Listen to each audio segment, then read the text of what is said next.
بسم اللہ الرحمن الرحیم، السلام علیکم ورحمۃ اللہ وبرکاتہ۔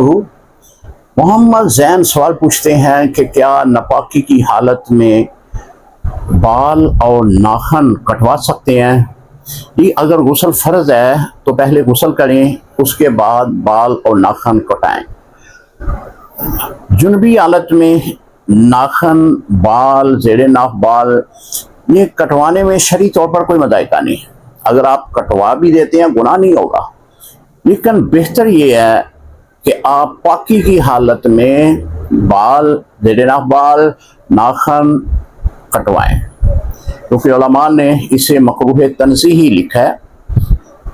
اسی طرح اگر عورت حالت حیض میں ہے تو وہ بھی کوشش کرے کہ وہ بھی اپنے جسم کے فالتو بال جو ہیں وہ غسل کرنے کے بعد اسے کٹوائے۔